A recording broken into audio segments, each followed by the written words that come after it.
Hey, good afternoon, everybody. This is Chris Irving from Kratom Kingdom, and I am here today to give you an update on my life and also to dispel some rumors that I've been seeing in the comments, which really kind of bother me. One rumor stated that I had passed away from HIV/AIDS, which I haven't, obviously. I'm still alive and kicking. Actually, I'm healthier than I have been in a long time. I did have a couple of seizures a while back because I ran out of my seizure medication because of a pharmacy mix up. I don't understand how it happened, but I did have 3 or 4 seizures in a row, one right after the other, and was unconscious for 5 minutes afterwards, which is dangerous.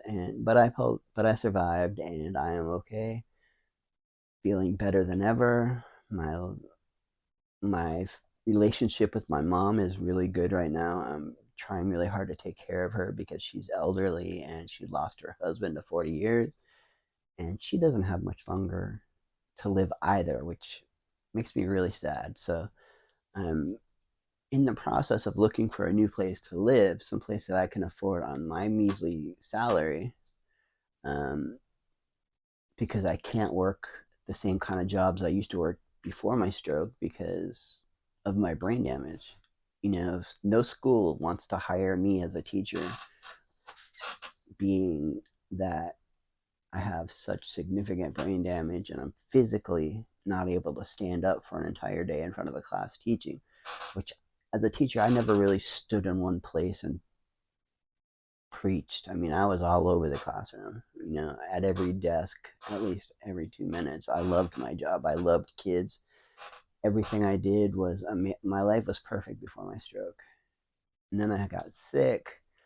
My wife decided she did not want to be married to this burden anymore, because my salary was basically cut in half from my retirement that I had saved up. And she met somebody who was very athletic and an engineer, so he was making real money and she was making good money, but she didn't take the for sickness and in health thing, for richer or for poorer thing, when she got married. And I should have known she was that way, but I didn't until after I got sick and it got put to the test. She told me I was a burden, that I was fat and unattractive, and she didn't want to be seen in public with me anymore. And she pointed to the door and said, "Get out." And she was on her phone texting somebody. I'm assuming she was texting her new boyfriend who was moving in that day. As soon as I got up, I mean, I woke up, in 10 minutes after I wake up, she's telling me I've got to leave. No discussion, nothing, just get out. I had no place to go. I didn't have time to pack my things, and it was my house. So if the house was sold, I should have gotten at least half the money because I paid for half the house, which was probably about $60,000 she took from me. And that would have set me up okay for a little while. I could have purchased a small house somewhere that was paid for. I mean, I don't know. I could have put 60 grand down on another house and had a low monthly mortgage payment. Hell, I could have paid for this house that I'm in right now, because my mom only owes like 7 grand on it, and she gave it to her grandson, my nephew, who is autistic and not capable of owning or running a house. This place is going to fall apart. He doesn't maintain anything. He doesn't mow the lawn. He doesn't take out the trash. He doesn't check the mail. He's just a waste of space. All he does is play video games, which I think is the downfall of Generation Z. I mean, there are responsible people who play video games who can still maintain a life and go to work. But if he's home, he's gaming. He's not doing any maintenance on the house. He's not cleaning anything. He's leaving my 75-year-old mom, who is as disabled as I am, to cook and clean his bathroom, wash his dishes, and pay for all the electricity. He doesn't pay for anything here. He lives here scot free off my mom, and it's disgusting. And if I say anything about it, my sister, his mom, loses her mind and wishes me dead and wants to kick me out on the street.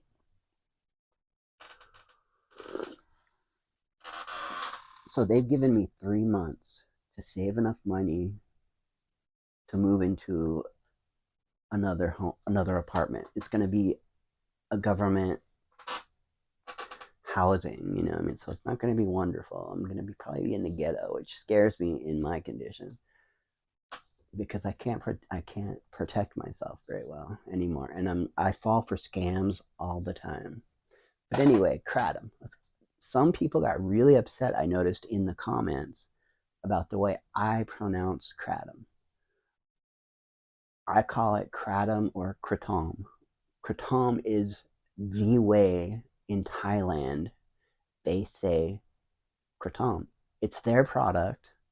They've been using it for thousands and thousands of years. It's a part of their language, and they call it Kratom. And I learned this directly from somebody from Thailand. You know, in Indonesia, even in Indonesia, they call it Kratom because they communicate with people in Thailand. And to say Kratom, you could say it if you like it that way, but it's just anybody who know. If you talk to somebody from Thailand and you want to order Kratom from them, they're not going to know what the hell you're talking about.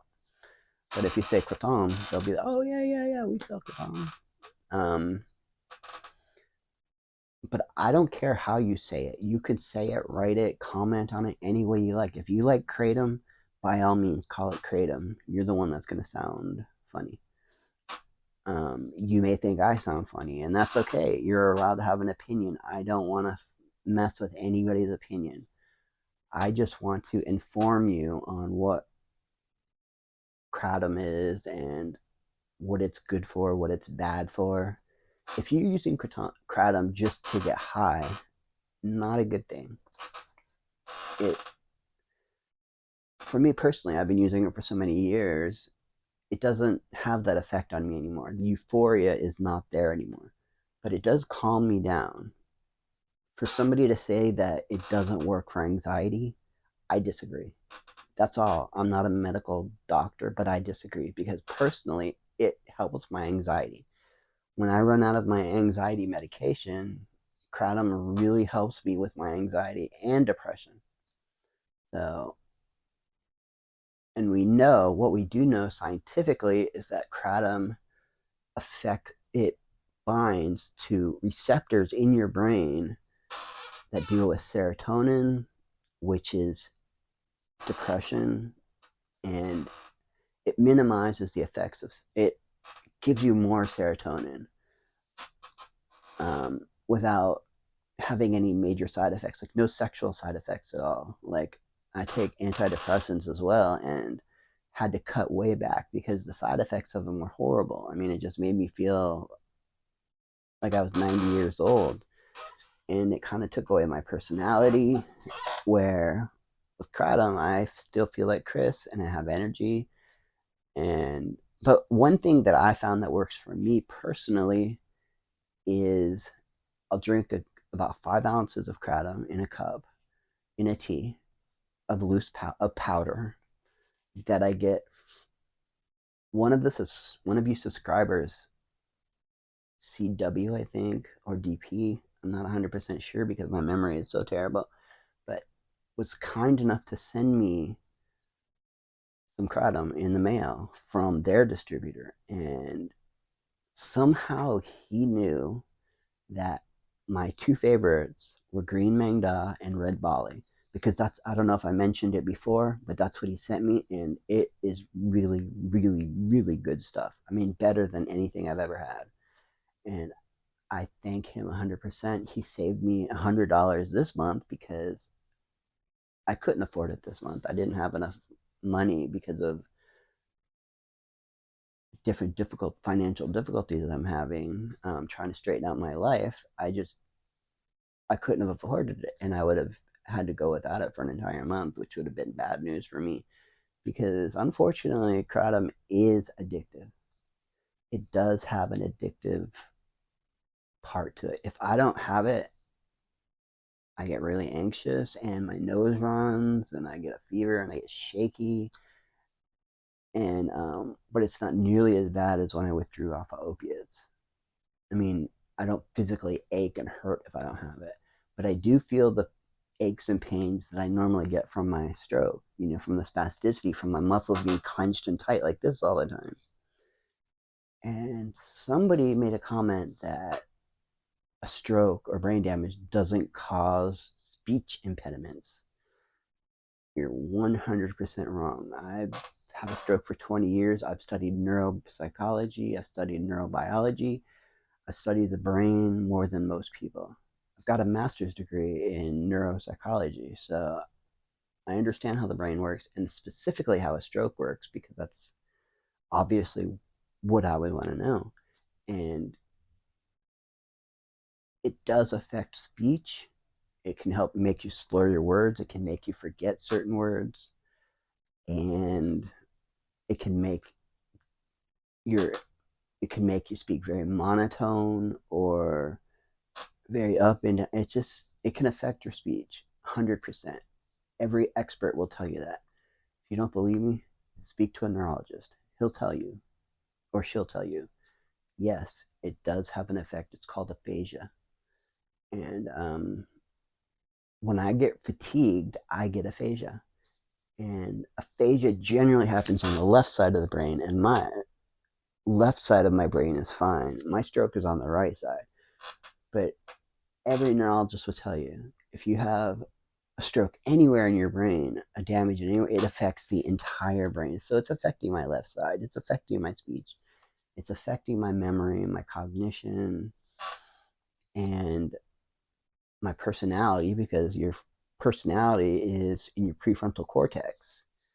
And my prefrontal cortex is not getting the nourishment that it should be getting because blood stops in my brain right here. So I get a very weak supply of oxygen to my prefrontal cortex, causing it to not work as efficiently as it could. I try to take natural vitamins and minerals because I don't want to take drugs. Um, I don't drink alcohol. I do take anxiety medication as prescribed. I did when I first got on it. It was horrible. It made me feel less stressed out, which I really, really wanted. So I overtook it and told my psychiatrist, look, I really shouldn't be on Xanax because it's too addictive and I don't take it well. And it doesn't really work for me because I always have to take two. So he put me on another one and another one and another one. And finally, I'm on one now called clonazepam that works for me wonderfully. It doesn't cause me to feel high or overdosed or that. It just gets rid of my anxiety. And in between the time, it doesn't last forever. So in between the times that it doesn't work, I will drink a cup of Kratom. Now you've got me self-conscious about how I say Kratom because instinctively I want to say Kratom because that's how I learned how to say it. And but because it might bother somebody, I don't want to do that. I mean, I really don't want to piss people off. That's not my goal in life. I really want to help people. That's my nature. If somebody needs help, I'm there. Even with one arm and one leg, even with no money. If somebody tells me they're hungry, I'll feed you. I mean, it's just who I am. My mom raised me that way, and she did a good job of raising me, I believe, because I'm a really good person who had just gone through a whole lot of bad shit. And I want to shout out to a couple of people that have been with me from the beginning. DP, Slogo, Slushy, Tamara Mares, who changed her names like 3 times. I don't know but Tamara Mares is what I originally knew her as, and she's awesome. She gives me motivation to keep going, and there's a whole lot more of you. Lieutenant Gregory, unfortunately, you're the one that said I died, and I don't know why you did that. If you would comment and tell me why you said I passed away, I mean, was it just a sick joke? I mean, I don't understand because I'm trying to build a channel, and sometimes I do go MIA because my camera doesn't work or my computer was stolen last time, and I didn't have anything to edit my videos on or to get online with, and I can't do it on my phone. I'm just not skilled enough. I mean, there are people in third world countries that run an entire successful YouTube channel from their iPhone, and I don't know how they do it. I like a computer. I grew up with computers. I built my first computer when I was 12 years old, and specifically Apple computers. That's my gig. And so much so that I used to volunteer at a library teaching elderly people how to use a computer if they have one at home. And doing that, I set them up with email and got them so that they could check their email. And it was just something that I did because I wanted to help elderly people out, because I would hope somebody would want to help me when I'm elderly, when I'm almost there. I just had my birthday July 3rd. So I am now officially 54 years old. Can you believe it? I mean, how did this? I went from 33 years old to 54 years old with no growth because of my stroke and my disability. And a lot of people like to call it, like my family likes to call it, an excuse. But that shit's real. I've got an MRI image with a 4 centimeter scar on my brain, and it has fucked up my world, paralyzed my left side. I don't mean to curse. I generally try not to, just because that was part of me from being a teacher. I think it's low class, and it's something that my family does quite often, and I also think they're low class. Like my sister and her husband and her 2 kids. I mean, she taught her kids how to curse at 10 years old. They thought it was funny. So the first time I met him, her 10-year-old son Ryan said, "Fuck you, Chris." I'm like, "You're 10. Why would you even use? How do you even know to use that word? Who told you to do that?" My mom. Yeah, well, my sister's not very smart. She's not very classy either. And I hope she watches this video, because I'm not allowed to talk to her anymore because she's afraid that I'll get violent. The last time we were together, she slammed the table and said, "I fucking hate you." And it startled me, so I said, "I hate you too." And then she ran off away from the table, went going upstairs, and said, "Get the fuck out of my house." And I'm like, "I'm going, you fat bitch." She's a little overweight and she's very unhappy about it. She has very low self-esteem because of it. And I'm not heavy. I've maintained a decent weight because I watch what I eat and I try to exercise. Even though the last 20 years I haven't been able to exercise nearly as much as I used to, I still maintained my weight of about 175 pounds. And and it drives her crazy because she probably weighs twice what I weigh. And then her husband jumped up as I'm like, "I'm going." And I got up to leave. As I'm leaving, her husband jumped in front of me and stood this close to my face and started screaming at me at the top of his lungs, "Don't you ever fucking talk to my wife that way again." I'm like, "I'm trying to leave, sir, dude. Let me go." And then he balled up his fist, puffed up at me. So I puffed up. That's just human nature of a male.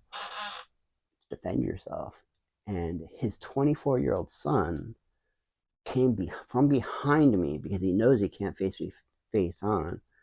Because even in my condition, he's never been in a fight in his life. He doesn't know what a fight is. I grew up in a hardcore punk scene, so I've been through some violence, and I used to fight, and I used to be pretty imposing, and I had a reputation of, you don't fuck with Chris because he may not beat you up, but he'll definitely punch you in the face. And he knew that, so he came at me from behind, kicked me behind my legs. My legs are weak because I had a stroke. I fall on the table, break my ribs, then fall backwards on the ground. I'm laying on my back. I can't get up. And they're both screaming at me, kicking me. I'm like, what kind of men would do that to a disabled man who is trying to just leave? And she's my sister. If I call her a name, that's between her and I. It has nothing to do with you, husband, who you cheated on her, so you think you have to be a man now and prove that you love her.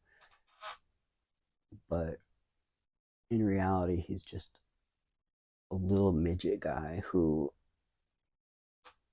with less hair than me, who thinks he's a man, never been in a physical altercation in his life. And had I not had the stroke, that never would have happened because I would have pushed my way through him and gone just left. But I couldn't push my way through him because I don't have balance anymore. So they took advantage of that and beat me up. First time I'd been beat up in 25 years. And it was a rude awakening for me. And now I'm afraid to be around them because I'm afraid that they're going to hit me from behind again or hit me with a weapon or something because they really want to hurt me. And for no other reason than I think that they're low class, the way they live, the way they've taken advantage of my parents. And I've gone on and on and on about this. I'm so sorry, you guys, but you guys are the only people I have to talk to. So, and also another comment that people made was about my mouth. I am 100% aware that I have stuff on my lips. Some of it can be from kratom because I'm dehydrated and the powder gets on my lips and it might turn my lips green. But the stuff that you tell me to wipe off my face on each side, I've said it a million times. It's not gook. It's not meth dirt. I have scars on each side of my mouth because my mouth is so small that I can't really open it super wide. And when they wanted to pull my wisdom teeth out, they put this machine in my mouth that opened my mouth as wide as it needed to be so they could get to at the very back of my mouth. And when they did that, it ripped my mouth open on each side. And it gave me these permanent scars that never healed. So every once in a while, some gooky stuff will come out of it. And if I'm not careful and don't wipe it 20 times a day, it might be there. And so I'm sorry if it offends you. I'll try to take care of it more often so it doesn't gross you out. I'm really trying to reach 1,000 subscribers, and I'm very close. And because if I could actually turn this channel into something that I could monetize, unfortunately there would be a commercial, but it might give me a little better quality of life. You know, I might be able to buy food. Food. Who doesn't want to eat, right? I mean, I want to eat. And right now, I don't have the money to pay a full month's rent, my car insurance, my cell phone, and my food. So I go without food. Sometimes I go without medicine. Sometimes I go without kratom. And it's a miserable life. I'm alone. My only entertainment is my smart TV, like renting movies from Amazon Prime or TV series. Right now, I'm obsessed with The Curse of Oak Island and The Secret of Skinwalker Ranch. Obsessed with those kind of shows, and I buy each season as they come out. And I'm on season 4 right now. And Curse of Oak Island doesn't come on until like October or something. So I gotta wait for that, and then spend another $25 for the season. But I'm definitely gonna do it because I am hooked. They got me. I used to love the TV show Sea Shepherd, where they would go out and fuck with boats that were messing with whales. They would go out and protect whales. And I used to love it because at heart, I'm a very green, liberal person. And I believe in climate change, personally. I'm just telling you who I am right now because I feel like I owe it to you since you watch me so much and concerned about me. I want you to know who I am and what I represent, what I stand for. I'm very scared about the current direction the government's going because I don't want to live under a dictatorship.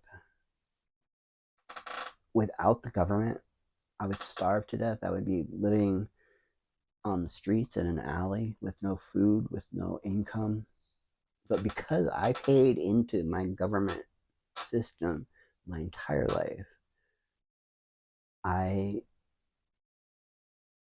earn a certain amount of disability payments because that's what my taxes paid for. Personally, I paid enough in taxes where I'm just getting back what I paid. Now, I don't feel guilty about it, and if you want to call me a loser and that I'm just mooching off the system, that I'm taking all your tax money, I hope one day you don't need it, or one of your family members doesn't need it, because it's humiliating having to wait for a government check every month and have to live in government housing that is very so standard to what I'm used to. My last house cost $250,000, and we were paying. It was amazing. We set it up perfect, hot tub and 3 bathrooms, walk-in showers. It was customized to the way I would want my house, and I lost it when I lost my wife. And the reason I lost my wife was not because of anything I did, but because she had to work more, and I had to stay home every day and clean the house and mow the lawn and cook dinners and go shopping and do everything. And if I bought myself a coffee, she would resent it because I shouldn't be spending the money on myself.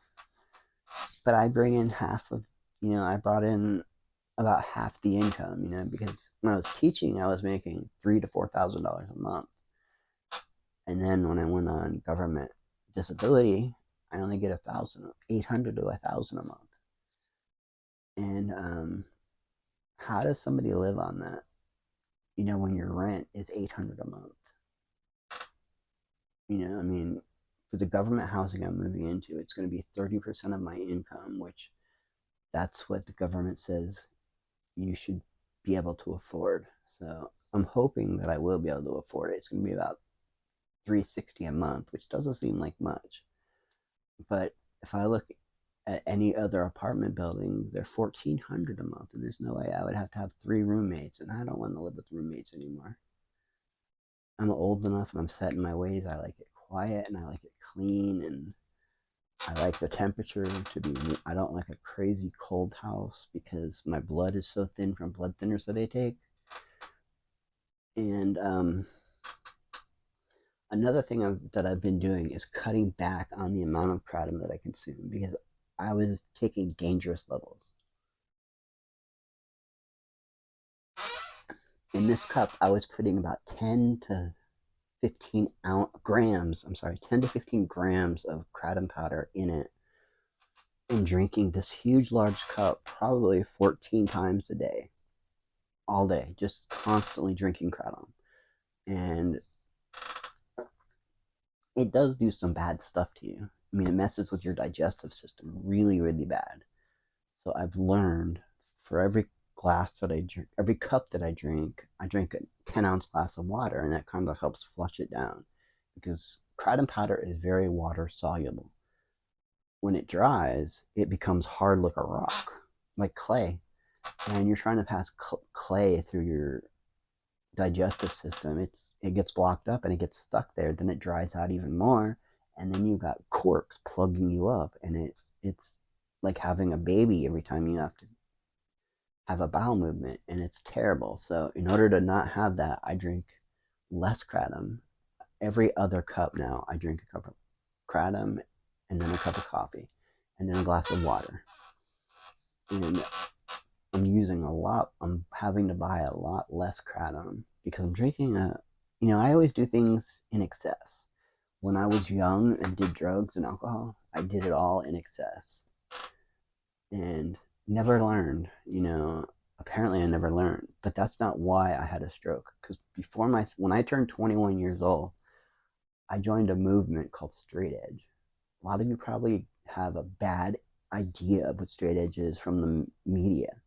But all it was all of us 21-year-olds that decided, we've either had somebody that died from a drunk driver, like my aunt and my grandma, my best friend, so we think alcohol is bad. As a straight edge person, we refuse to take any alcohol or consume any alcohol, support any alcohol company. Like, I would never support Anheuser-Busch or Jack Daniels or whatever.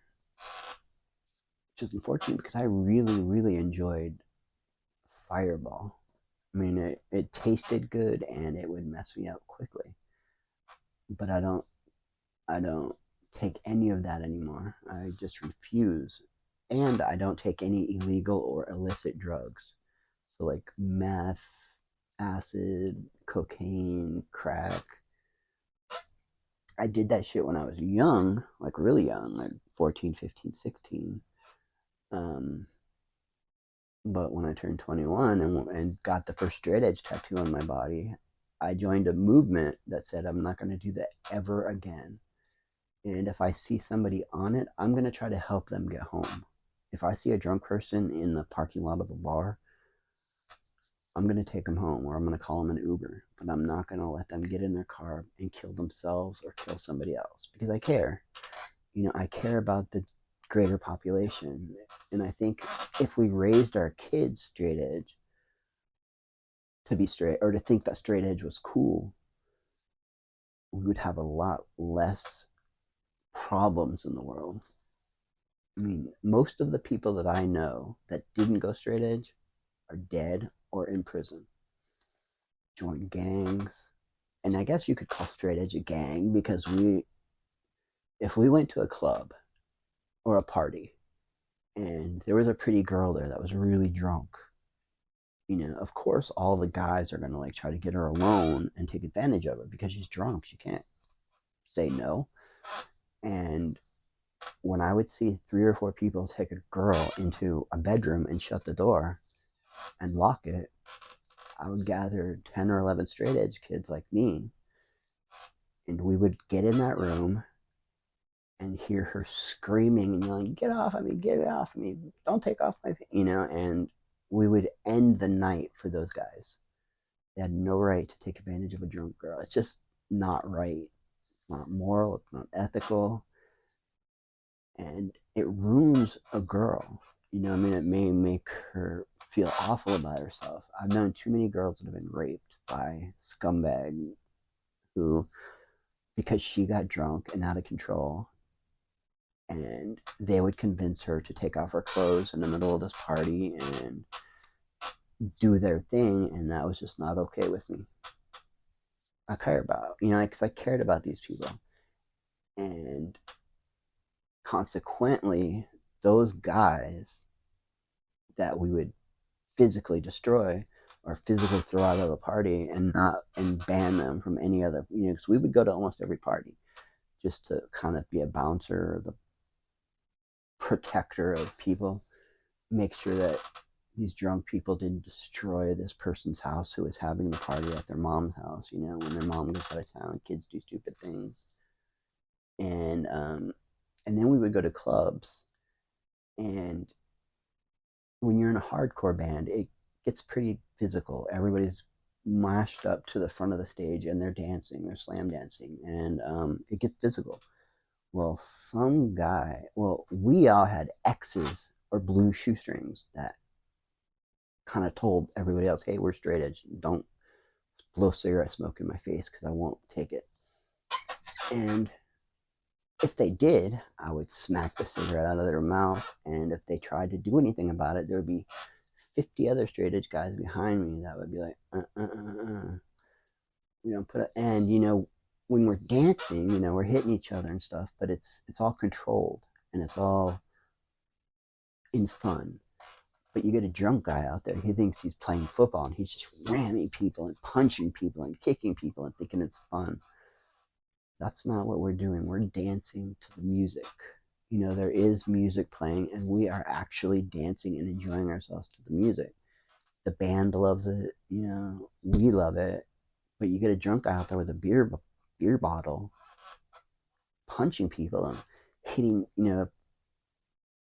picking up their bottle to hit a straight edge kid in the head.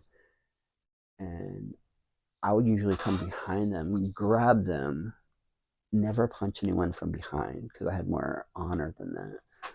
Grab them and hold them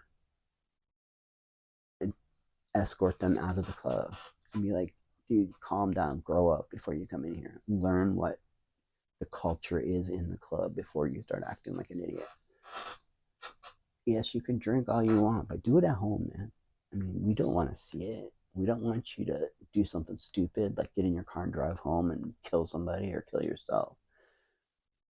And so we became an enemy, and the government called us a gang because some straight edge kids took it too far and would actually really hurt people who were doing nothing but drinking a beer, or something harmless, like smoking a cigarette, but not belonging in not infringing on any of our rights. And they would cut them, they would cut an X in them to say, hey, you've been you've been warned from a straight edge person that it's not cool what you're doing. Change and be like us, and that's stupid. That's fascism. That's dictatorship. And I don't want no part of that. I never grew up in that militant mindset. I would fight for my right to not have beer spilled on me or to not have somebody drunk on the same roads as me or my mom or my sister or my brother or my friends. And but for me, it was like self-defense, basically. A really drunk guy on a hardcore dance floor is not a good idea because he's gonna think we're actually fighting. It looks like we're fighting, but we're not fighting. We love each other. We're just bumping into each other maybe, or doing aggressive dance moves. That looks like a jumping, spinning side kick, but we're not hitting anybody. And if we do, it's like immediately you go to them, you hug them, you say, "Dude, I'm really sorry. I didn't mean to do that." And they'll 9 times out of 10 they'll be like, "It's cool, dude. I understand. We're just dancing." And which you had to be a pretty tough guy to be on the dance floor. And